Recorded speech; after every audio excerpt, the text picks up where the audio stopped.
Hey guys, and welcome to the Week 6 edition of the Fantasy Points XFL Breakdown. I'm your host, Jake Tribbey, and I've got Chris Wecht here by my side to help us break down every angle of the Week 6 XFL slate.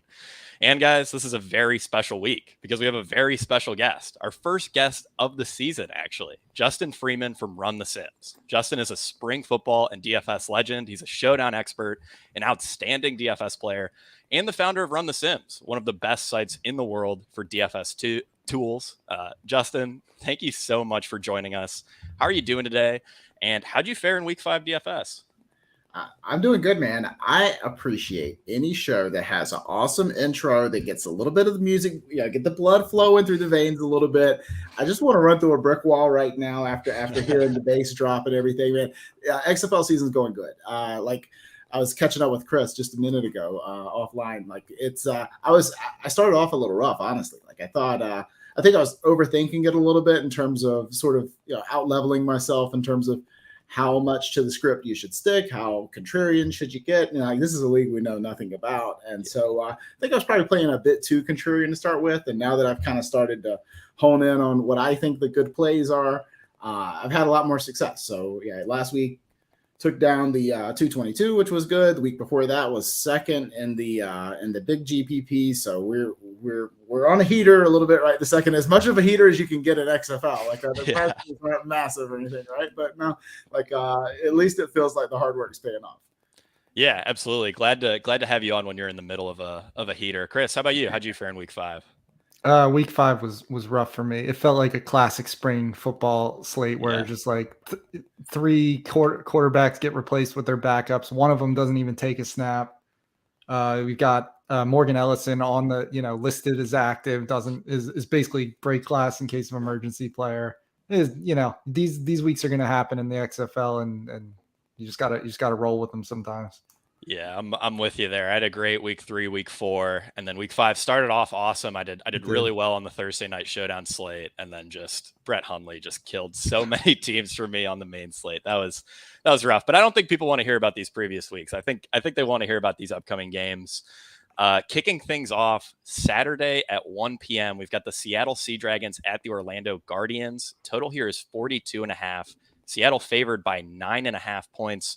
Before we get into injuries and the fantasy side of things, Justin, I'll throw it over to you first. Do you have any bets that you like for this game? Well, I've been on the Seattle side of this for a while. I think like even and it opened closer to 8 or so, I think. And now it's been bet up to 9.5. So it's probably pushing viability. Like I think if you put yourself in Seattle's shoes, we know Seattle's going to win this game, right? Like, I mean, barring something unforeseen, like we feel pretty confident about that. Now, if you're Seattle, like you don't stop, you don't let off the, you don't go non-relentless until you have a 2-score lead, right? And even those, like we've seen, are not sacred in the XFL. Like you're not immune once you get the 2-score lead, thanks to the pretty cool 4th and 15 conversion rule. But yeah, so I think you have to sort of challenge what you think a key number is. Like, I mean, we're used to this in the NFL, like 3s and 7s. Those are kind of the increments that we focus on. And when numbers sort of approach those, they kind of trigger different sides of the bet. Now here, I think key numbers are somewhat irrelevant. But if you do want to tell yourself a story, they probably exist around increments of 9. And so I think I still like the Seattle side. I mean, they are playing really good ball now, not only offensively, but their defense has really stepped up. Orlando's got some answers, I think, at the quarterback position finally. So that's encouraging for them. However, I still make them probably closer to 10 or 11 or 12, in terms of what I think a fair spread on this game should be. Yeah, I'm pretty torn here. I grabbed Seattle -8 when it opened, and I feel pretty good about that. At the same time, though, I mean, I do think Dormady changes things for Orlando and really makes them competitive. It's been interesting too, seeing it seems like every week Orlando just opens as an 8-point dog for whatever reason, regardless of opponent. So I think that's pretty strange. I actually don't hate the Orlando side. If you think Dormady's legit, I'm still up in the air about that. Chris, what do you think? Any bets for this game? Yeah, I mean, it really does come down to what you think about Dormady. It's such a small sample from what we've seen from him, but he looks legit. I mean, I don't hate taking the points with Orlando at 9.5. I think there's some potential leverage there, but it really does come down to what you think of Dormady in such a small sample from what we've seen so far. And Seattle's defense has been good. So yeah, definitely a tricky spot. On the fantasy side of things, we will start with Seattle. I mean, we know they're going to throw. We know Ben DiNucci can run, and he's passing pretty well. He's, I believe, tied with AJ McCarron right now for the positional lead in fantasy points per game. The only problem with DiNucci and this Seattle passing attack is that they're really expensive. They're kind of hard to fit in, especially DiNucci plus Pearson. It's tough. So Chris, I'll start with you here. How do you think you're going to handle Seattle? Because it feels a lot like previous weeks where we kind of know they're a good play and they're going to be popular. So what do you think? Yeah, they're definitely a good play. There's definitely some salary saver options that can help you fit them in, but I think what we kind of say every week with them kind of is the same this week. Just be mindful of like how you're stacking them, and if you do DiNucci, Pearson, like you're going to tie up a bunch of salary and be pretty high in ownership just from doing that combo right there.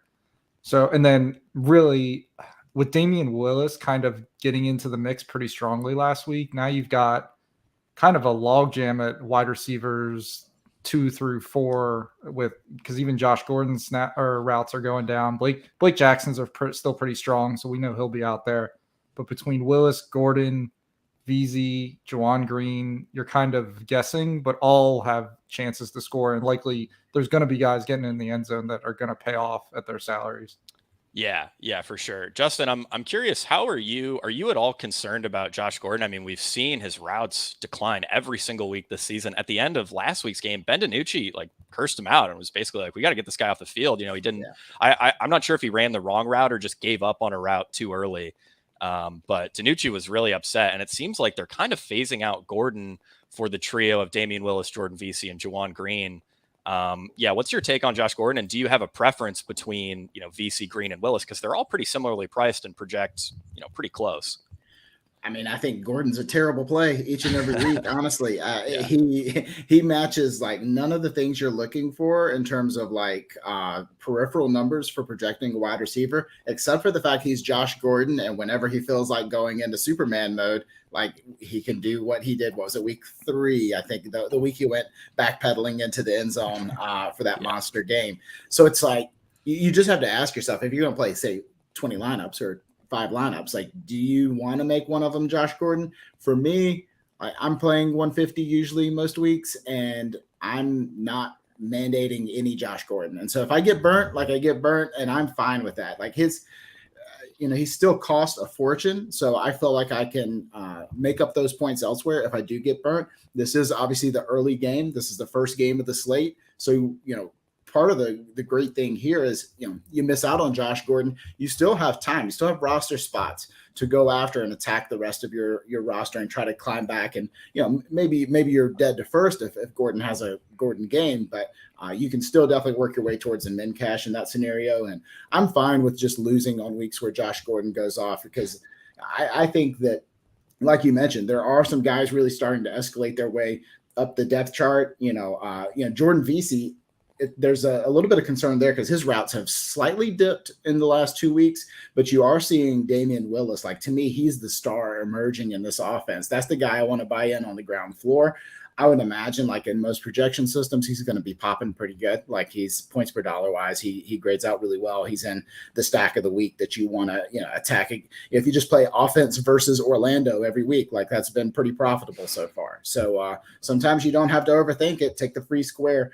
I would be perfectly happy going double stacks, with Pearson and Damian Willis mixed in, maybe a little bit of Juwan Green in there as well. I know he's on the injury report too, but just know this ball could really go anywhere. And you kind of need a little bit of a ceiling outcome for Pearson, a guy who hasn't had really a nose for the end zone so far, but is just PPR monster. Yeah, and I mean Pearson, he clearly has the skills to bust off some super long plays. So I'm kind of with you there. I think Damian Willis would probably be my favorite. But I mean, VC and Juwan Green are fine. I did gloss over injuries here, but there really isn't too much to worry about for this game. The big news being that Morgan Ellison is out. Juwan Green was limited in practice with a hip issue, but he's listed as probable and expected to play. And then there's nothing to worry about on the Orlando side. That kind of leads us nicely into the Seattle backfield, which I have some strong opinions about. I know that, Darius Bradwell is projecting pretty well. We're sort of all fitting him into this Morgan Ellison role. That was, not great because the Seattle backfield pie isn't massive, but I mean, Ellison was running really well and looked to be headed towards, being one of the 2 or 3 true bell cows in the league before he got hurt. Justin, I'll start with you here. What's your take on the Seattle backfield scenario with Darius Bradwell and TJ Hammonds working in here? So I'm of two minds here because Bradwell projects for tons of volume. I also watched Bradwell play a lot last week, and I'm not super football guy when it comes to hand in the dirt film takes or whatever, but he looked terrible to me. Like he just was slow and indecisive. Rarely made it back to the line of scrimmage before he was getting contact. Like seemed to not have a lot of I guess chemistry with the offensive line and able to sort of sort out where he was supposed to be hitting it. Whereas like we've seen Ellison be explosive in that offense. Now, here they are going up against Orlando, a game where there should be a pretty positive script. Bradwell should have opportunities here. But I have real question marks about his ability to be efficient in this game. Yeah, that was sort of how I wrote it up. I mean, the volume's pretty good, especially at the price. I mean, it's hard. It's basically impossible to project him as, poor value, regardless. But I mean, 1.7 yards per carry on 10 carries last week. Morgan Ellison averaged 5.2 yards per carry. TJ Hammonds, who is not a very physical runner at all, is averaging 5.9 yards per carry in this offense. I mean, with how spread out they are, like these running backs should be really efficient, and Bradwell just wasn't. I also think, this is the second least valuable backfield by weighted opportunity, 18.1 weighted opportunity points per game. You could say, oh, well, if we give Bradwell 65% of that, then, we can safely project him for, 12 or so points and feel pretty good about it. I get that. But part of the reason that number got as high as it did was because Morgan Ellison was playing so well. In the first few weeks of the season, Seattle was super pass heavy in the red zone inside the 10. And then Morgan Ellison just emerged as this dominant rushing threat, and they started running a little bit more in the red zone. I think if they think Bradwell stinks, which he probably does, I think they're just going to take their foot off the gas, in terms of running the ball and just start chucking it more in the red zone. Chris, do you have any interest in TJ Hammonds? He's only 3,200. He ranks 6th among all running backs in targets. Could maybe get some run at wide receiver.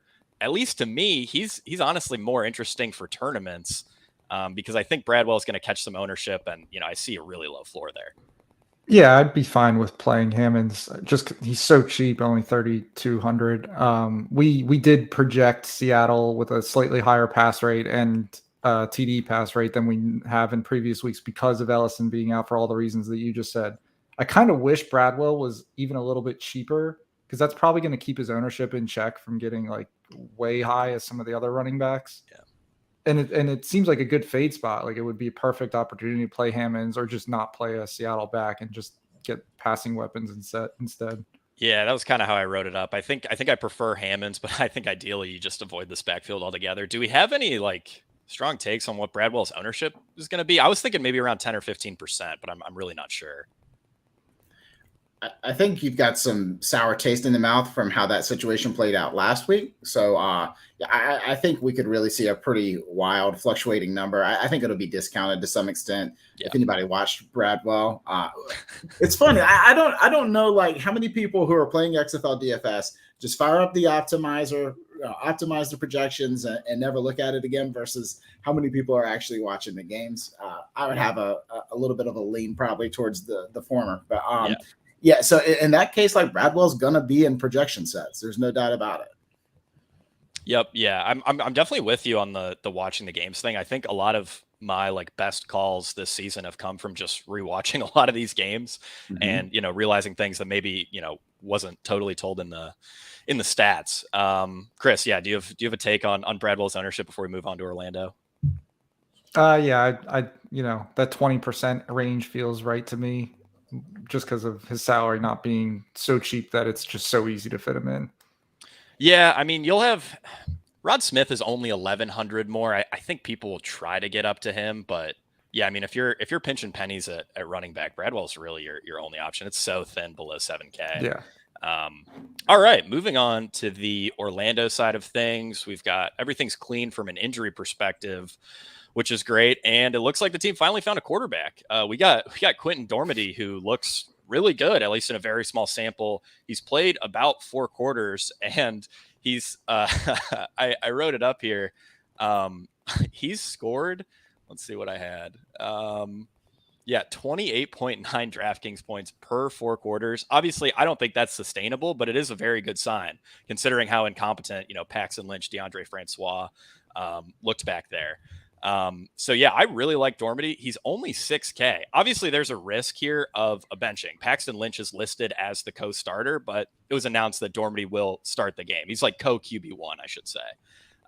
So yeah, if Dormady comes out slow, maybe we see some Paxton Lynch, but I think, if you assume Dormady avoids a benching, which if you're playing him in a lineup, I think you have to make that assumption, then it's hard not to like him as a value play. The only thing I'm struggling with is like, how popular is he going to be?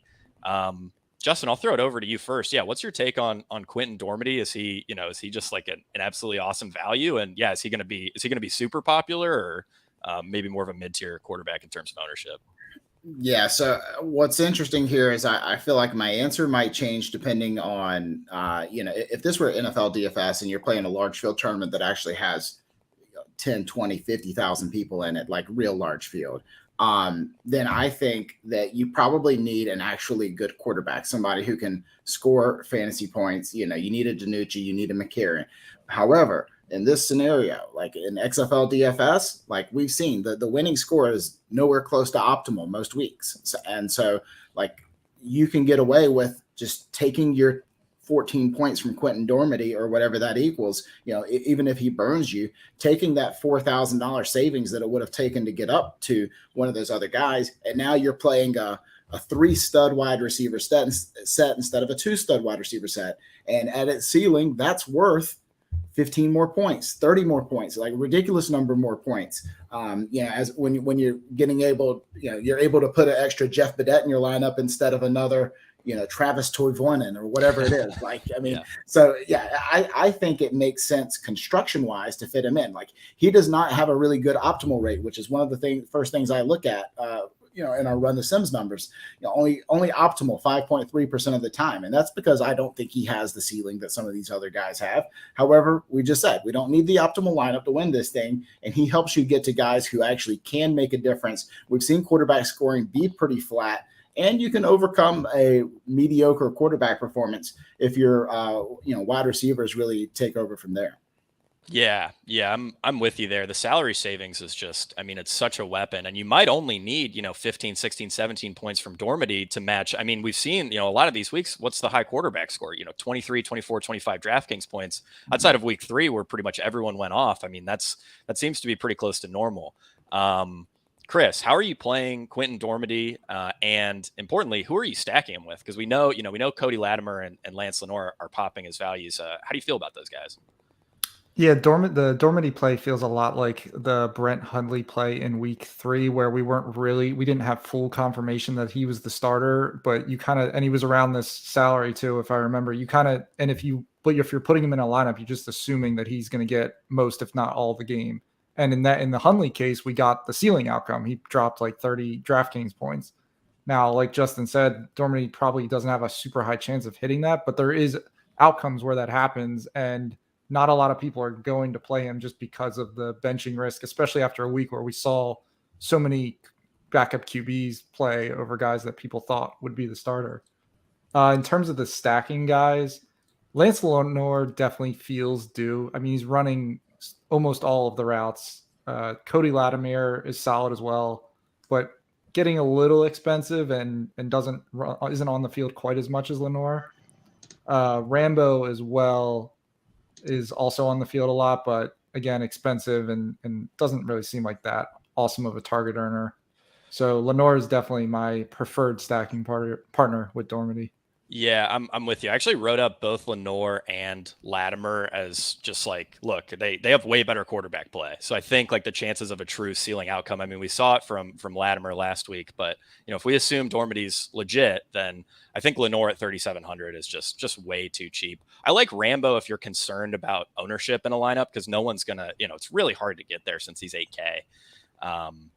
But yeah, I think we can move on to the backfield. Unless Justin, do you have any additional thoughts on these wide receivers? Yeah, other than just don't forget about Eli Rogers, $3,600, $100 cheaper than Lance Lenore, and probably provides you a tremendous ownership discount on Lenore, who is going to pop in. Certainly pops a lot more in our stuff for sure.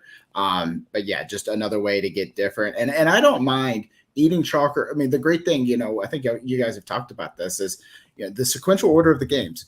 Like you can afford to just play it chalky and play it, nice and easy to start with and get more contrarian with your lineup as the week goes on. Like you don't have to stick and ride with this one lineup construction all weekend. It's a 3-day weekend, this week. So yeah, keep in mind, you can pick your spots to get different later if you're chasing. Yeah, absolutely. I think that's a great tip. This backfield is pretty gross. We got John Martin and Devin Darrington splitting reps. Martin led the way in snaps and weighted opportunity as well last week. I mean, this is the least valuable backfield in the XFL. Darrington was a pretty decent value play in week 5, but I'm pretty much entirely off him this week now that he's been priced up. Chris, I'll throw it over to you. Do you have any interest in these running backs?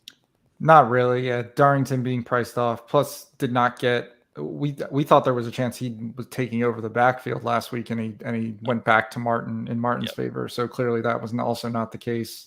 Makes it really tough to get either of these guys in your lineup and feel good about it. Yeah, Justin, any thoughts there? No, exactly the same. Maybe the first 2 players I exiled in my player pool. All right, easy enough. Moving on to the next game, we've got a 2-game Saturday slate. The second game is Saturday at 7 p.m. We have the St. Louis Battlehawks at the Vegas Vipers.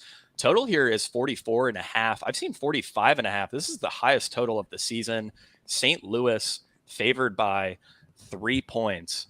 Guys, before we get into injuries, any bets that we like? Chris, I'll start with you. I think I would like the under if it does get up to 45 and you see somewhere there. Other than that, I think it's pretty much where I would project the game to be. I don't have a strong lean, but I do like the under the 45 if you see that number. Justin, how about yourself? Yeah, I like the St. Louis side of the spread. I like St. Louis by more than 3. I'm just a believer that we're starting to find out true identities of these teams pretty well at this point. St. Louis just clearly a better football team. Obviously, nobody comes into Cashman Field and takes it easy. It takes it on the chin, right? I mean, but no, I think St. Louis should have their way in this game if they want to. Yeah, I'm with Justin here. I took St. Louis -3. I'm kind of surprised we haven't seen this line move a ton. I think if Hundley was the starter, I would be fine with a 3-point line. But with Perez back there, I in my head, I kind of priced this closer to like 4.5. All right, injuries, not a ton to worry about here. Steven Mitchell, Rod Smith, and Martavis Bryant are all listed as probable. All are expected to play after full Thursday practices, but we will need to keep an eye on these Vegas inactives to see if Geronimo Allison sits with Martavis Bryant back in the fold. It doesn't appear that the new OC wants both guys to be active for whatever reason. I'm really not sure why that is. I think they only have 5 wide receivers on their roster too. So if they make one a healthy scratch, that leaves them with 4 guys. Really strange, but it seems to be the way things are.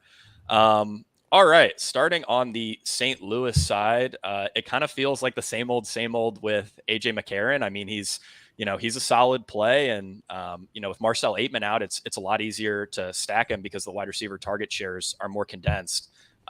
Justin, how are you going to play AJ McCarron this week?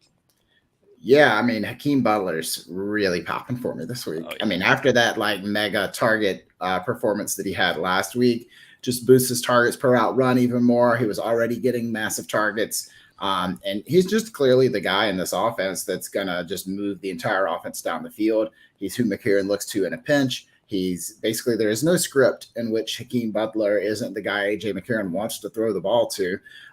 Knowing that, obviously, I think sort of the level one is okay, just stack McCarron and Butler. That means you're going to have to get cheap elsewhere. But maybe the sort of galaxy brain or second level take is then that really opens things up for Darius Shepherd, a guy who we've seen thrive in a game where Hakeem Butler didn't get there. So maybe mixing and matching some of these. Austin Proehl's priced at 6,800. He's kind of a little bit of no man's land in terms of price point. Maybe I don't know that you have to go double stacks. I've been relaxing my rules quite a bit so that I could just take single stacks, and if I get a double, that's okay too. But overall, just trying to smash in as many projected points as possible at this point. So I think usual suspects there. But the guy I'm leaving a light on for there is Stephen Mitchell, 4,300. He's kind of the dark horse guy that can really round out a double stack. Yeah, I'm with you there. Definitely like all those takes. Darius Shepherd is a guy that I wrote up in quick hits on my article and basically just said, like, look, don't forget about him after the 6-point performance last week, because in week 4 he was had 20 DraftKings points, looked great, was getting deep targets. They throw him screens and stuff. He's after Butler, he's pretty clearly the wide receiver 2 here. And I'm with you on Stephen Mitchell as a solid salary saving option. Chris, do you have any additional takes on these wide receivers?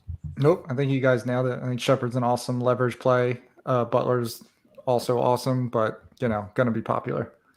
Yeah, and then the backfield here is pretty straightforward. In these spring leagues, bell cows are extremely rare. I don't think we saw any in the USFL, and I think the original version of the XFL, there really weren't any either. Brian Hill, though, is definitely a bell cow. He's only played 3 full games. He averages 14.2 weighted opportunity points per game, which is first among all running backs over the full season. 17.8 DraftKings fantasy points per game, also first among running backs over the full season.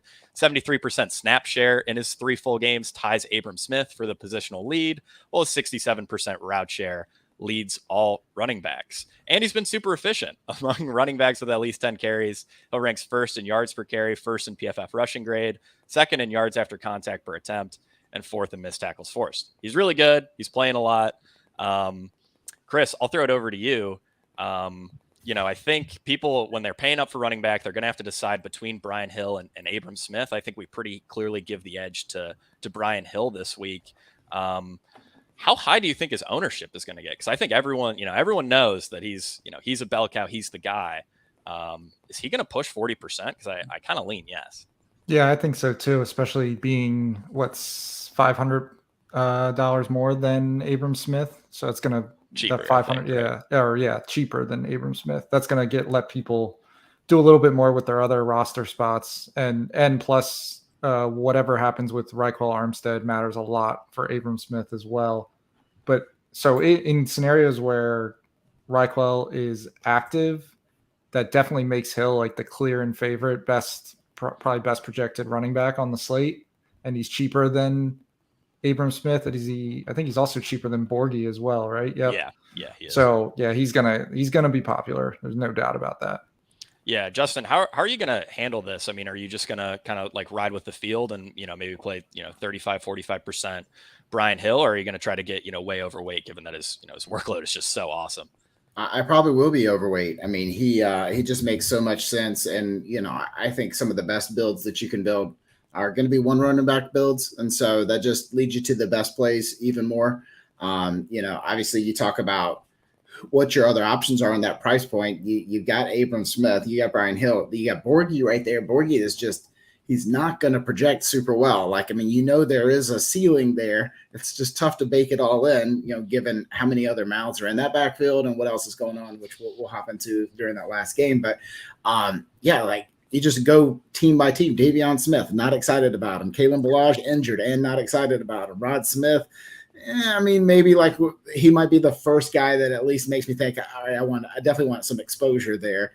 I'm totally fine just it's like a barbell thing. Like I need the guaranteed points, or you better offer me like some tremendous salary savings where even if you get me 5.5 DraftKings points, like I'm not dead. I just punted the position much the way you can punt tight end in DFS NFL. Sometimes you can get away with that at borderline min price. And so maybe that's how Hammonds gets in there, that sort of thing. So Yeah, no, I'm perfectly fine just saying, Brian Hill, take me to the promised land. I know he's chalky, but he's chalky for a reason, and he's been efficient. Workload's there. Everything looks good for Brian Hill. And what's crazy to me is like he's been super efficient, and the other running backs in the offense have been super inefficient. Like they've been terrible. Mateo Durant has not been looking good. Kareem Walker not looking good, and so it's even more impressive for Brian Hill, a guy who was a pretty mediocre towards the late in his career NFL type player.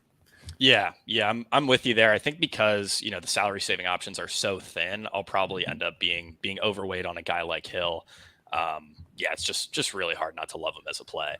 Yeah. All right, moving on to the Vegas side of things, we've got Luis Perez kind of rivaling Quentin Dormady as the discount QB option. I mean, he's only played 2 full games this season, and he's averaging a little bit more than 23 DraftKings points per game, which would actually lead all quarterbacks.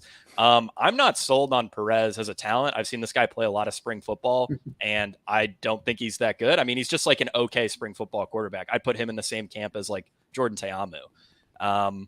Chris, I'll throw it over to you. How are you going to handle Luis Perez this week? And what Vegas receivers are you looking at?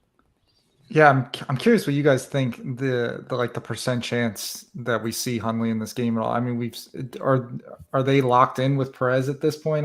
That's the tough part to figure out with this, because he does project as a decent value, and Vegas just always is playing from behind. It seems like so their defense is bad. Yeah, and then they're constantly throwing. It's like a volume play at QB basically. You're not playing for efficiency. He just gets it done solely on volume. I'll probably have some Perez just because I don't think anybody else is going to want to play him. But I'm definitely not going to go crazy with it because I'd probably like Dormady better, and I don't think Dormady's ownership gets out of hand either.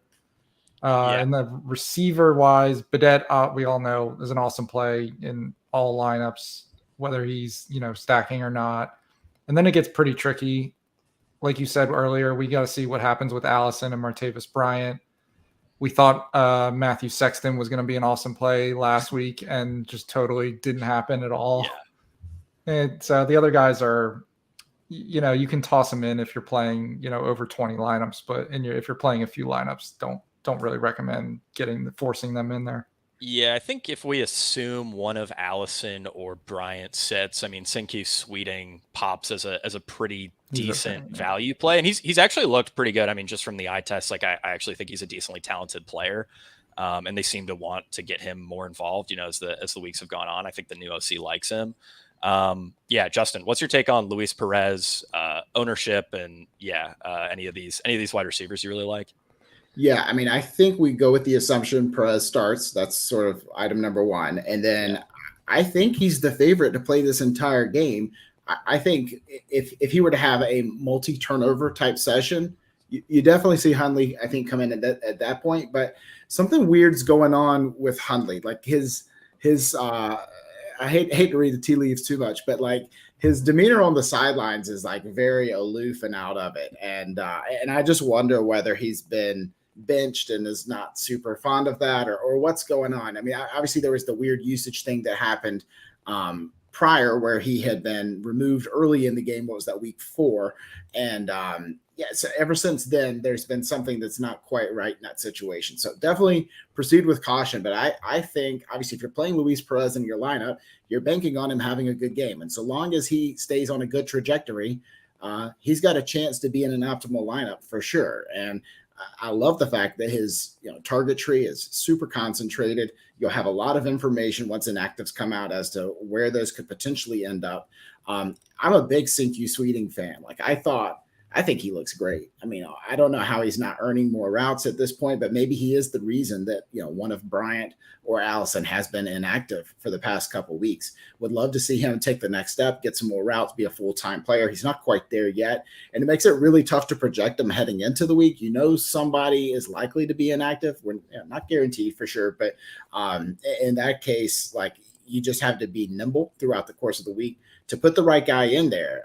And it's tough. Yeah, it's tough to play Allison or Bryant It's kind of like the Josh Gordon principle. Like, these guys are NFL talents. They're probably knocking on the door of a big game. We saw Geronimo Allison see quite a few targets last week. It could happen, but I think you can safely bet against that unless you're like super trying to be super contrarian and chase points from after the Saturday early game. Yeah, I'm moderately interested in either of Allison or Bryant if one is inactive, but it's really just to try to get like a super low owned guy on one of my teams. And I'm with you. I think Perez, more likely than not, just plays this entire game. And yeah, I have no idea what's going on with Hundley. I think Hundley is like clearly the better quarterback, but in week 4, I think he got pulled due to injury. He was looking super gimpy. And then, I believe he logged full practices leading into week 5, which was why, we thought he would start. Vegas had him listed as the starter.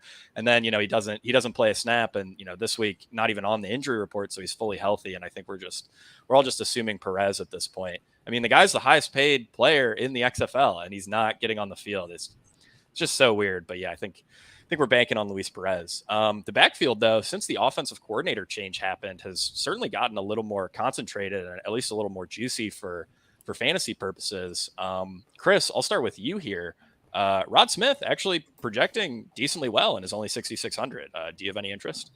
Yeah, it does seem to be getting more of the workload. It's not as much of a 3-headed backfield as it was. He got up to 58% of the carries last week, which is pretty solid for XFL standards anyway. I don't think he's super talented. I mean, he's not super efficient, but he's not as bad as some of the other running backs in the league either. So, I mean, for his price, I think he's totally fine to use. He is 6,600. So, there's not a lot of guys in that range you're going to feel awesome about. So I think he's a solid play. Yeah, it's really tough. I mean, once you get below like Brian Hill, I mean, it's hard to find a lot of running backs that are solid, and the salary saving options are pretty thin. So you could even argue Rod Smith is like kind of a salary saving option. He led all running backs in weighted opportunity last week, had 7 red zone rushes, which is quite a few. Justin, how are you playing this backfield? And I'm curious on. I had this thought last night. I almost included it in my article, decided to take it out. Is John Lovett in play at all if you're like planning on a St. Louis onslaught? Because he is catching some passes, but I kind of lean no there. I am curious on your thoughts. Yeah, I think it's a no. He could be a sneaky person to like pair with Perez or something like that, but no, I don't think I'll be getting to Lovett. I tend to want to eliminate all but one running back from each team, sort of as we create the player pool for the week. So I'm not getting there, but yeah, I think you guys covered Rod Smith pretty well. Like, it's tough not to be overreactionary, but in XFL where the sample sizes are so small, I think you have to adjust quickly to the sort of new role change, and especially if you can chalk that up to the fact that they have had turnover at the offensive coordinator position, then it makes sense. Like, yeah, they've made some sort of commitment here to Rod Smith. You're hoping that he can, just sort of get in from short yardage. Like, I don't think he's a super explosive guy. I'm not going to feel good about having him in the lineup. It's really, you're just playing him so that you can get up to your better options elsewhere. Yeah, I'm with you there. I think maybe you could argue for Lovett on like a 2-game slate, but even then it feels a little thin. But yeah, I mean, Rod Smith absolutely in play. Ownership, I think, will be interesting there. I'd imagine probably around 15%. And at least personally, I'll probably line up with the field. I'm not sure if you guys have any takes there. That sounds about right. Yeah, same here. That feels about right. All right, great. Okay, so moving on to our only game on Sunday. This is the second leg of the coveted XFL back-to-back. We get to see the San Antonio Brahmas at the Arlington Renegades for the second week in a row. The total here is a very juicy 33 points. Arlington is favored by 3. This game kicks off Sunday at 3 p.m. Guys, are there any bets you like here? Chris, I'll start with you. I mean, I wouldn't be shocked if it hits the under of 33 points. So I have no problems if you want to take that. And then I do like the San Antonio side a little bit better. But, it's not great. It's not fun betting on these two teams. Yeah. I kind of line up with you there where I feel like, these teams are pretty even. That kind of makes me like San Antonio in the points. And I mean, after what we saw last week, I just can't imagine anyone is taking the over. Justin, do you have a take on this game?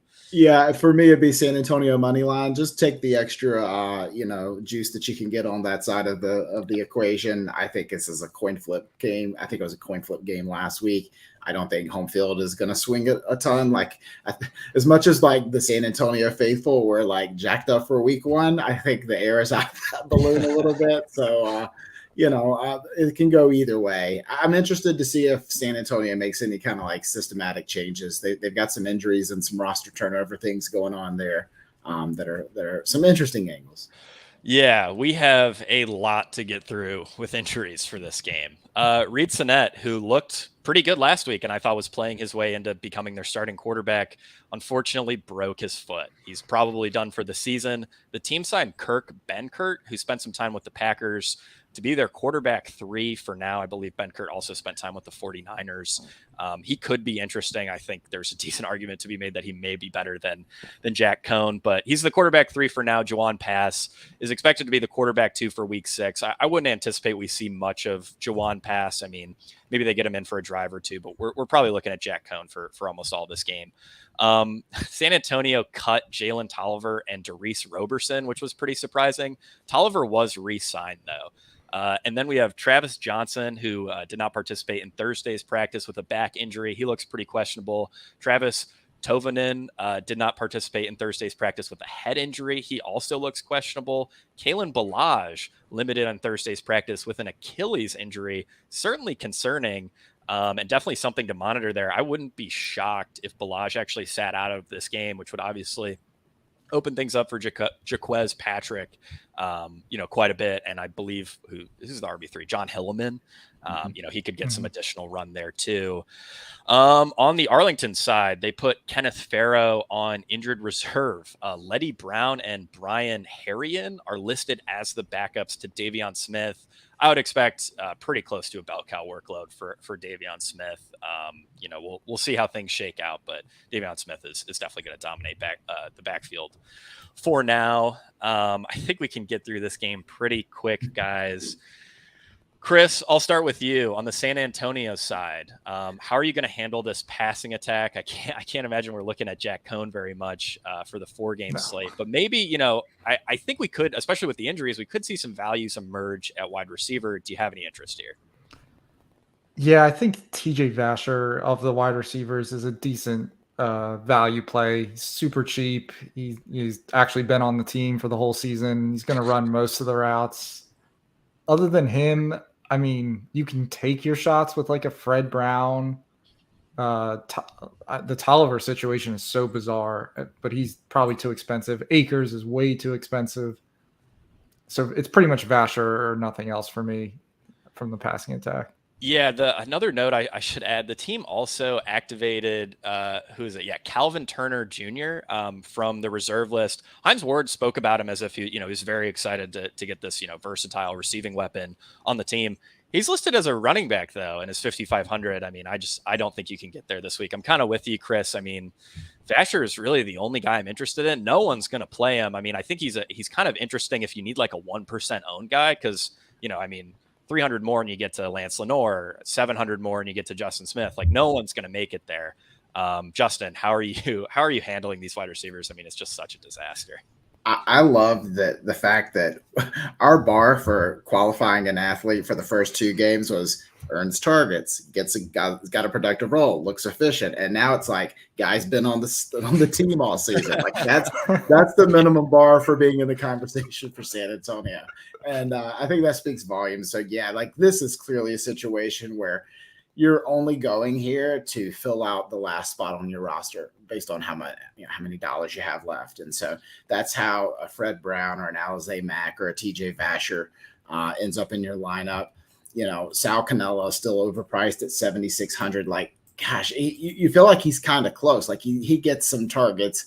They're just such low quality targets that they're not worth anything. So it's tough to get there with him. But yeah, it's just playing roulette. Now the Patrick angle is a interesting one, and maybe one to go ahead and build for now. Like, I mean, we may not get all the information we need. This is going to be the Sunday game I guess we should have a decent idea. We'll get a Friday practice report at least on Kalen Ballage, but there's nothing wrong with playing Jaquez Patrick, and then really you could keep him in there at 5K and just play the angle, even if Kalen Ballage is active.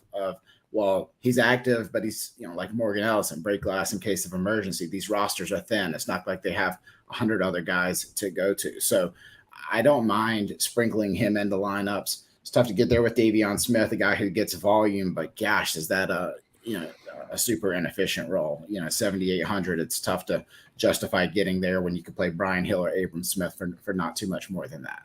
Yeah, I'm with you on Jaquez Patrick. I think that's an interesting angle on the teams where I put Patrick in there and I anticipate Ballage to be out. I'm probably going to try to leave some salary on the table so that, just in case I could get up to a guy like Bryson Aline. I think I definitely prefer him to Patrick, should Ballage play. Yeah, Chris, do you have any takes on this backfield before we get to the Arlington side of things? No, I think that's right. It's tricky there's not a lot of games in the Monday game that you can easily get to without leaving a lot of salary on the table. Aline is probably the closest. So just be mindful of that if you do want to roll the dice on Patrick. Yeah, and because it's the third game of the slate, if Ballage is ruled out, like Patrick's still going to be 5%. Like I'd be shocked if he has double digits. No one's going to get there. So I think building lineups as if Kalen Ballage isn't playing is going to be a pretty unique angle. At the same time, though, this backfield has been so inefficient that Patrick could, see 80% of the backfield usage and score like 6 DraftKings points. So, it's still not the nut spot, even if you play a bunch of Patrick and Ballage is ruled out. All right, moving on to the Arlington side. Justin, I'm really curious on your take of the quarterback situation here. Do you think there's a risk Kyle Sloter could get benched? Right now we're projecting as if Sloter's gonna play the whole game. I could certainly be convinced that it should be, maybe a 90-10 split. It feels really dicey. And then, from there, are there any Arlington pass game options you're interested in? I know you mentioned Sal Cannella earlier. Yeah, we may be a little aggressive in how we have it capped currently, but I think the mid-game benching possibility for Sloter was real last week, and it's definitely real this week. This team needs a spark, and I don't know whether, it's definitely Plitt. Like I've heard people starting to float out. Was it Drew Anderson as the QB3 there, if I'm not mistaken? And so, yeah, I think this is a situation to avoid for sure. Yeah. So maybe it doesn't really matter except for showdown slates where you feel like you have to nail it, in which case, I think it's a simple game theory question at that point. You want exposure to both these guys, but I think I would be surprised to see Sloter, handle every one of the dropbacks for this team. And then this passing game is just kind of a mess. Like we're not even seeing consistent route runners in this offense. So it's tough to know where to go. It's just been, whoever kind of has the hot hand, I guess. Like you're seeing even Arcanado, it seems like he and Van Der Esch are playing these complementary roles where only one of them's on the field at the same time. So they tend to add up to roughly 100% of the routes. You saw Ranel Hall, like a guy who was listed as the wide receiver 1, before the season started, which was a weird observation because we thought this guy was a defensive back then. But he's back and he's playing, and he's actually he got 38% of the routes last week. Maybe that was his first week back in action. Maybe that could grow. So I'm just looking at it as lottery tickets, I think, at this point. But there's nobody there who topped 60% of the routes run in week 5. So other than Sal Cannella tight end, but none of the receivers did. So I just can't get there. Like I said, it's the same thing with San Antonio. You're really just filling out the last roster spot. And in that case, give me a guy like Hall potentially who may have upside. Like he's the mystery box, right?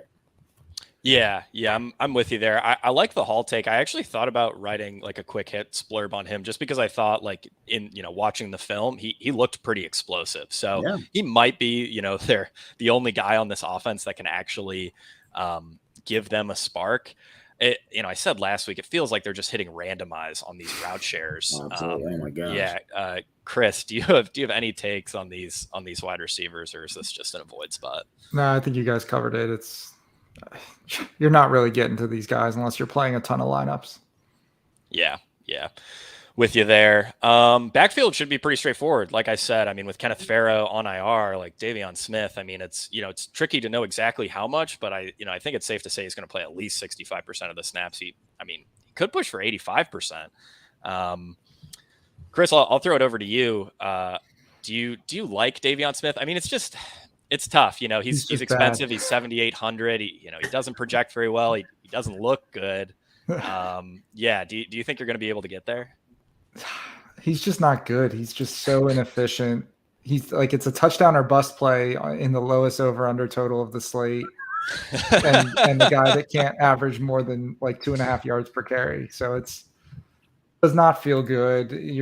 I'd so much rather get up to any of those other guys that are, not too much more expensive. I'm probably pretty much not playing him. Yeah, you find, $1,000 more bucks or 1,500 more, you could get a way better play. Justin, any interest in Davion Smith? Well, I would just like to apologize to the audience for the last 10 minutes talking about this game, Broncos and Renegades. You deserve those last 10 minutes back, guys. And I'm sorry, but no, we're not getting to Davion Smith, not too frequently. All right. I'm glad we managed to get through that game in only 10 minutes.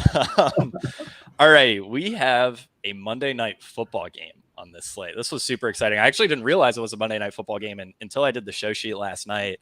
And it's the best game of the season. Houston Roughnecks at the DC Defenders. Kickoff is Monday night at 7 p.m.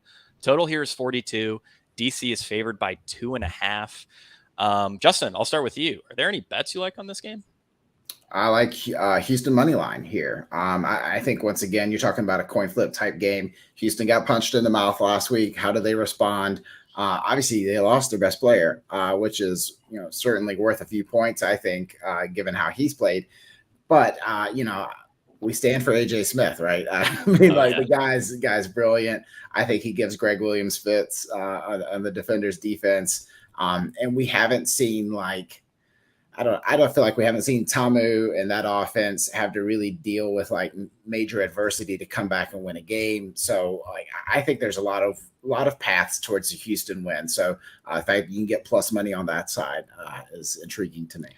Yeah, I really like that take, actually. I think, and I'll need to double check this, but I think some of the offshores like Bovada are actually listing some alternate spreads for these games, right before kickoff.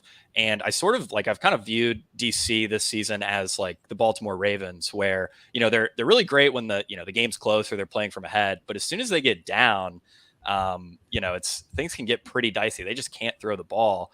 I think a Houston alternate spread, Houston -7 or something like that could be a little interesting, especially if you can get, I don't know, plus 200. I'm not sure exactly how they'd price that. I might be tempted there. Chris, any betting takes for this game? Yeah, I'm on the Houston side as well. I like that call if you do see an alternate line, because there's paths to them winning by double-digit points really if they really get ahead. For sure. Yeah. The aggressive defensive coordinator versus the genius offensive coordinator in AJ Smith, I think could be a recipe for just a ton of points for Houston. Before we get into the fantasy side, injuries, things are relatively clean. On the DC side, we have tight end Ethan Wolf, who's dealing with an ankle injury, and running back Raquel Armstead, who's dealing with a calf injury. They've both been limited in practice this week. I remember hearing Ethan Wolf's injury was supposed to be a 2-week absence. He's already missed 2 games, so I'm kind of leaning towards him playing. Armstead seems very up in the air. I really don't have a big lean there. I kind of think he goes because, last week he didn't practice at all and sat. This week he's at least getting some limited sessions in. At the same time, though, I wouldn't be surprised if the team, kind of reduced his role a bit more, just because, Abram Smith looked amazing last week. Armstead may not be 100%. And then things look clean on the Houston side right now. No news there other than, John Trey Kirkland being ruled out for the season. A really tough blow there. We expect Justin Smith to slide right into that outside wide receiver role. The team also signed, I believe it was Tavon Salter. He's going to fill in the old Justin Smith role. So expect him to get, maybe 8 or 10 routes per game on the outside. And then they signed Jakari Robertson, who's actually a really exciting player. Just looking at, his PFF grades from college and stuff. This dude was a force at Wake Forest, I believe. I wrote him up as a guy, neither of those 2 players, Salter or Robertson, are in the player pool this week. So that's kind of just a note for, week 7 and beyond. But I think Justin has some thoughts on Roberson. Yeah, man. Roberson was a Hereford County High School alum, so shout out to the Bears of Hereford County. We are not a football factory by any means, so whenever somebody actually gets to a D1 program, it's kind of a big deal, and everybody keeps an eye on him. So I got super excited. I was like up with my kids at 3 a.m. or something. And I saw the transaction updated in my app, and so I was pretty pumped about that. That made me pretty happy. But no, I think the guy could play. I think he mistimed his draft situation a little bit coming out of Wake. There was some COVID stuff going on about that same time too, but he was a super efficient player. And then once you reach a certain age threshold, the NFL is not super interested in you as a prospect. So hopefully, like, this is the ideal type of guy who can come in, make a name for himself. But anyway, not in the player pool. We don't have to spend too much time on him. But I am excited about the fact that this game is on Monday night, and I thought it was smart of the XFL to do a Monday night game, especially this weekend with March Madness. I wish they had done it last weekend. Because the time slots were really all over the place. You're competing against, one of sports fans' like favorite weekends of the year. Yeah. And I think that's just part of how they've chosen to coordinate their season. But I think having these Monday night games where there's not at least the men's side of the action going on those nights is probably a pretty smart move. Yeah, I wouldn't be surprised if this was the highest viewed game of the season. And, that's great news because casual fans tuning in are going to get to see the two best teams of the year. One final note on Roberson. I can't believe we're spending this much time on a guy who isn't in the player pool, but he projects as a slot, and the Houston slot situation is like wide open. So if he's, 3K in like week 7, week 8, that's going to be a guy that I'm super interested in because I think he could push for a big route share if, he's as talented as we believe. But let's talk about the guys who are actually in the player pool for this week. Starting with the Houston side of things, it really doesn't feel like anyone's going to get to Brandon Silvers. And, he's not necessarily a bad play. He just doesn't project as a strong value. Chris, what do you think about Brandon Silvers as a contrarian option? And how are you feeling about some of these wide receivers? I feel like I always go back and forth on what I think of Silvers week to week because I constantly am like, yeah, he's on the best offense in the league. Like he should be a guy you want, but then his ceiling just seems so capped compared to some of the other QBs with McDonald being as involved as he is. And this week, I think I'm leaning towards I think his ceiling's going to be too capped, and I'd rather play some of the other guys. I'll probably still have some lineups with him, but I don't think I'm going to go crazy with Silver's lineups this week. The receivers, they're Justin Smith we expect to play a whole lot more based off last week. He'll probably be pretty popular because of it. Burnett, I think, is pretty interesting as a leverage play because he's expensive, and I don't think anyone's really projecting him to get more work with Kirkland out. But there's a world where he gets a few more targets a game, and he's the guy in the end zone, and he could be the receiver you want stacked with Silvers or not stacked at all. Travel Harris is a good play as well. Cedric Byrd could play. Cedric Byrd is a guy that I also think could get a lot more work with Kirkland out. I'm curious what you guys think between him and Justin Smith. See the biggest bump in ownership that they've seen the past few weeks. I mean, I think it's definitely Justin Smith. I mean, the issue with Byrd is like they rotate these slot receivers a lot. And also Byrd has the lowest ADOT on the team. So he's going to need like a ton of volume to get there. Mm-hmm. He's a guy that I don't really like.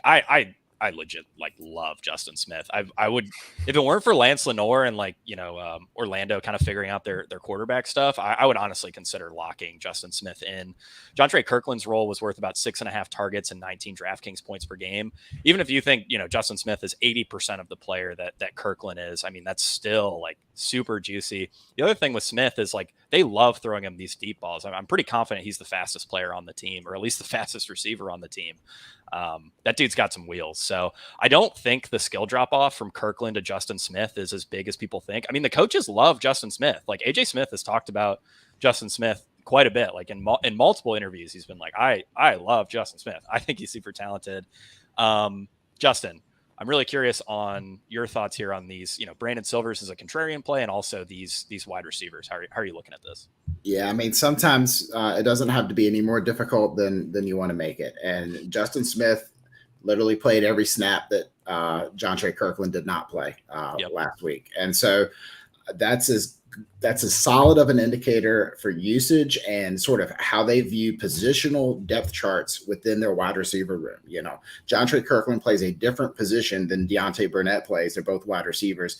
And I don't know what exactly they'll call their terminology, but Jontre Kirkland and Justin Smith were obviously, working from the same depth chart on the same position. So yeah, I think it's Smith easily here. And the fact that we basically have a game to prove it now already with week 5. You are going to see some snap rates start to venture up a little bit. I'm a little surprised that Nick Holly's role sort of vanished the way it did, but I guess you have Putman, who has stepped up a little bit here lately. Cedric Byrd had that one weird spike week where he played 80% of the routes, and then it's Trayvell Harris. So yeah, I don't mind going to Byrd as well. Harris is a guy I sometimes he just never ends up in my builds for some reason. I don't know why that is, but I think Smith is the clear number 2 behind Burnett. And Chris, you made a good point about just sort of adjusting sort of that targets per route run type of expectation for Burnett. He didn't have a super stellar number there, but Jontre Kirkland was the other guy, competing for targets there. Once that competition decreases a little bit, it makes sense to think Burnett could be a little bit more involved. So that may be an adjustment I make so that I get to him a little bit more. Yeah, I think that makes a ton of sense. I mean, it just really feels to me like this entire Houston offense is going to go overlooked outside of Justin Smith. And, we've seen with their offensive coordinator situation with, I think it's a 72% pass rate in neutral situations. They lead the league. They're throwing more in neutral situations than Seattle. I mean, we could see a ton of points here from Houston.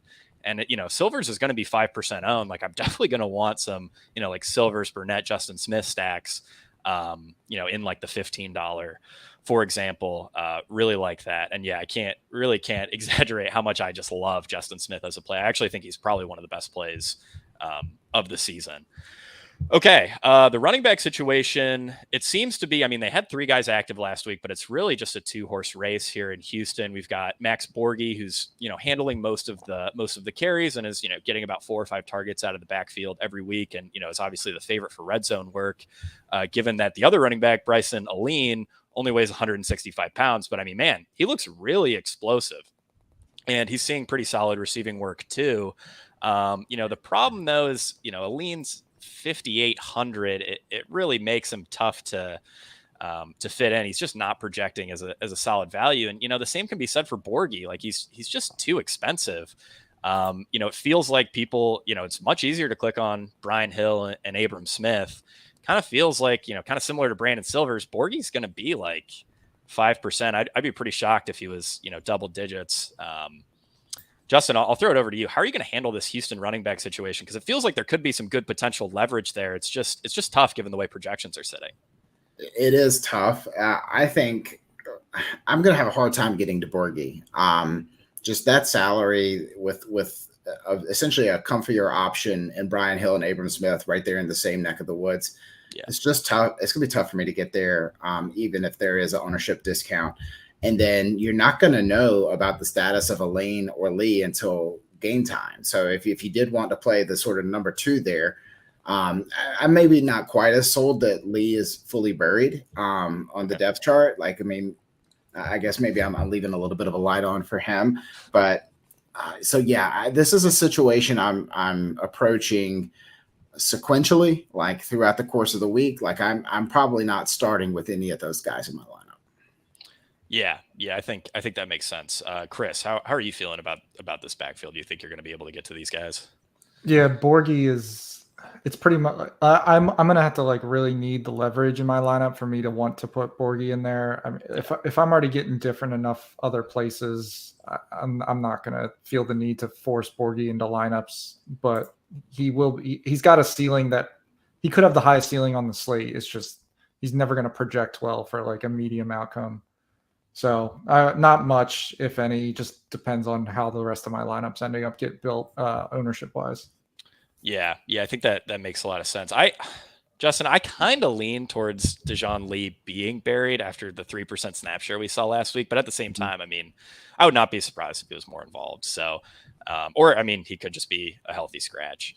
But But yeah, I definitely like the idea of like if you're playing Jaquez Patrick in a lineup, like just leaving the extra salary so that you can get to a lean. Exactly. I think that's a decently sharp take there. All right, moving on to the DC side of things. We saw in week 5, Derek King only played like 5 snaps. Jordan Teamu, it seems like the team's getting a little more comfortable with him. I think he's playing a little better. The problem, though, I mean, we've seen a lot of Teamu in spring football. He's super streaky. So, I wouldn't be surprised if we saw King's role climb up a little bit. At the same time, though, I mean, Teamu projects decently well industry wide. I mean, certainly better than a guy like Brandon Silvers. Justin, I'll start with you here. You think you're going to get to much Teamu on the 4-game slate? I think so, and one of the reasons why is like Silvers, he does have a ceiling. If things were to line up exactly the right way, and it's currently capped by, just like Silvers is capped by Cole McDonald and Borghi when they get in tight. Like, the opportunity is there if Teamu ends up airing it out and is fully trusted in the offense, which, last week it seemed like they took a very positive step forward into trusting him a bit more. Yeah. But he's just going to have to score from 20 yards out, like that's going to be it. But as a quarterback in a GPP, like, perfect. Yeah. Sign me up for the guy who's scoring their touchdowns from 20 yards out. And that helps tell me a story about the rest of my lineup. That gets me to, Lucky Jackson or Chris Blair or Josh Hammond or one of those guys, maybe one of the tight ends if we get, Ethan Wolf ruled out, that sort of thing. So, I think I want to have a little bit of a Hail Mary option heading into Monday night, should I need it. So maybe like the approach here is that you start with, if I'm building a single lineup, maybe you start with a Silvers build and it's, Silvers and Justin Smith and Deontay Burnett. And that maybe you swap that and maybe it includes Abram Smith on the other side. And then if you're chasing, then all of a sudden you swap Silvers and Burnett to, Jordan Teamu and Lucky Jackson. You swap Abram Smith over to Borghi, and now you got a super contrarian lineup. Like, there's not going to be many Jordan Teamu lineups. Yeah, I really love that take. I thought that was super sharp. Chris, how are you handling like these DC wide receivers? I mean, at this point, I think it's safe to say Lucky Jackson is the top play. But yeah, I'm curious if you like any of these other guys here. Lucky Jackson is definitely the top play. I really like Lucky Jackson. I think he's actually a decent receiver. He's just in a super run heavy offense. They like to get him screens and stuff. He feels like he's got a big game in him if it eventually does come. Hammond runs a ton of routes, and so Chris Blair's been trending up as well. So they're fine too, but I'm not really looking to use a ton of DC receivers in a lineup. So at most I'm picking one guy because I like Lucky Jackson the most. It's going to be almost always him with maybe a little bit of the other two. Yeah, I mean, Lucky Jackson, he might be 15, maybe 20%. But especially if you're playing like Teamu, I really wouldn't be worried too much about ownership there because, people really probably won't get to Teamu very much. The backfield here is, really just a one-man show after what we saw last week. Obviously, Armstead's status matters a lot for Abram Smith's projection. But at the same time, I mean, we're only talking about a few points here if Armstead ends up being active. I mean, Armstead snaps were already starting to trend down a little bit. Abram Smith clearly has the grip on the backfield. And I mean, last week, 218 rushing yards, 43.5 DraftKings points. We kind of already talked up Brian Hill as a better play. But Chris, I'll start with you. Abram Smith, I mean, pretty clear running back too, right? Oh yeah, for sure. And especially if Armstead is out, he's just going to have a huge workload. And, there's not much, like, it's going to be hard for any other running back to really match his bell cow workload other than Brian Hill. You kind of do have to pick, though, if you want to play Abram Smith or you want to play the Seattle passing attack with Pearson or DiNucci. So, I mean, I think that's the big point of this slate is really deciding how you're fitting in Smith, maybe Brian Hill. He's a little bit cheaper, so it's not as bad. And then what you do with the Seattle passing attack, because you're gonna, if you're putting those 3 or 4 guys in your lineup, you're really gonna have to put a Lance Lenore, Justin Smith. Like, you're pretty much filling the rest of the spots for you, and that might be a little tough and very popular among lineups. Yeah, Yeah, I definitely get that. I think it's safe to say that Abram Smith would be roughly equal with Brian Hill as a play if Armstead's ruled out. I mean, 90% snap share and like every single backfield carry is pretty valuable there. Justin, you have any Abram Smith takes for us? Yeah, no, not really. Other than I expect this to be a much more difficult matchup for him this week. Like I was really on him last week. I played a lot of Abram Smith, and that probably, I mean, the dude obviously broke the slate, so that's probably why I had a decent week. But I don't think the matchup's there as much this week. It's nice to see that there is that explosive element there, but to me, it's just kind of let the projections do their work. We know this game can go a lot of different ways. So I doubt I want to allow him to be like, I definitely want more Brian Hill than Abram Smith this week. Yeah, I'm with you there. I think, I wouldn't be shocked. DC, or Houston, I'm pretty confident in their coaches, both offensive and defensive. I wouldn't be shocked if we saw Houston, put up one of the best defensive fights against DC that we've seen this season. Because DC, I mean, like, you watch their offense and it's like they should not be this successful. It feels kind of like they're running a high school playbook. Like it's just read options and screens and then the occasional go ball. Like it's really not like a complex offense. So I wouldn't be surprised if Wade Phillips could cook something up to kind of shut him down a little bit. But yeah, any additional thoughts on this game before we move on to our final segment, guys? I don't think so. All righty. So normally we wrap things up with some macro slate thoughts, but I think we did a really good job covering that throughout the show. So instead, we're going to ask Justin, who is the Showdown master, some questions about XFL Showdown, which is something that I'm a pretty decent main slate player, both NFL and XFL, but I've always struggled with Showdown a bit. I might be overthinking it. I'm not sure. So I wanted to fire some questions Justin's way to see if I could improve my Showdown ROI a little bit. So Justin, starting things off in NFL, dupes and ownership are pretty significant concerns. But in XFL, I'm curious how much that matters. Is your only concern submitting the best teams? Or are you letting assumptions about ownership dictate your exposures in some capacity?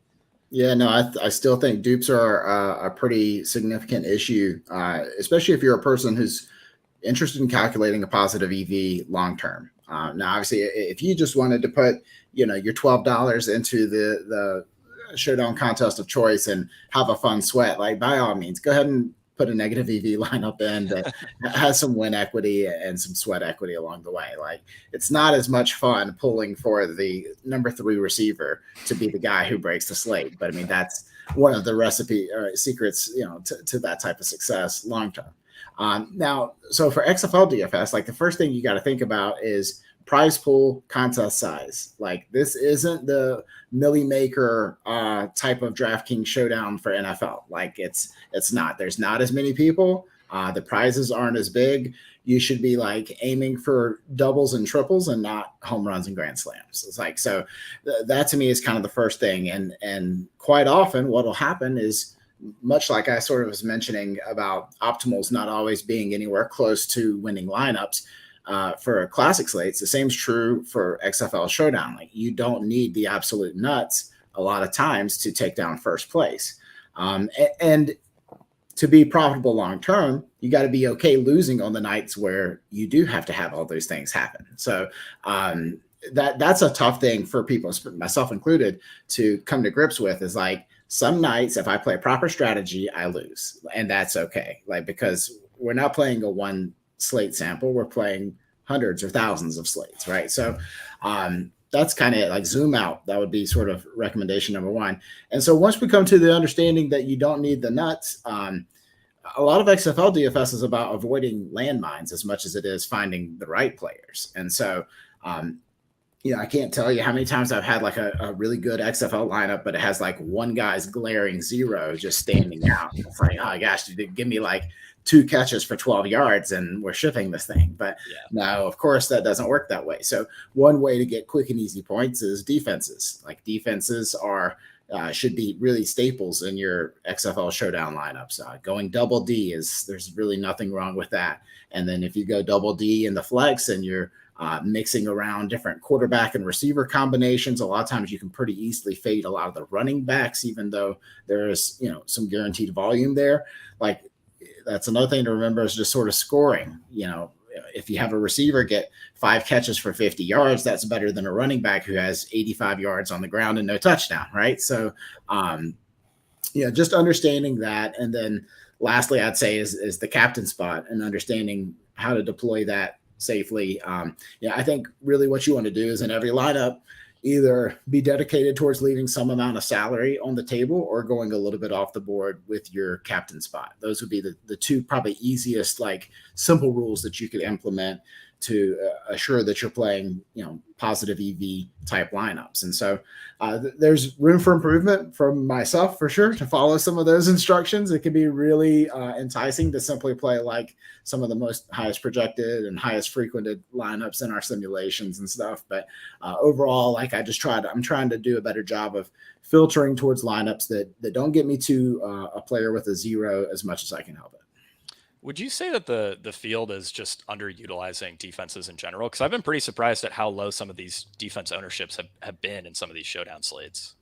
100%. Like, I mean, even in slates where the defense isn't going nuts, like still having that like 7 points from the defense, like the floor for defenses in this league is pretty high. In fact, I probably underproject our defenses on our site, but they're banking you usually 5, 6, 7 points at not a very high premium for price, and it allows you to go in and make whatever team basically that you want to make. Like the other thing is like the pricing is all over the place, so there's no reason not to leave $1,000, $2,000, $3,000 on the table. Like you really have no excuse to be playing multi-duped lineups in this type of tournament. Yeah, I think that makes a lot of sense. Chris, did you have anything for Justin here? Yeah, is there so with NFL Showdown, people usually talk about all kinds of certain rules that they follow. Like if you put a captain pass catcher, have the QB in the flex. If you've got the QB as captain, have at least 2 pass catchers in the flex. Do rules like that apply in the XFL, do you think? Or is there different rules because of the lower scoring, the multi QBs on the same teams in the same game, stuff like that?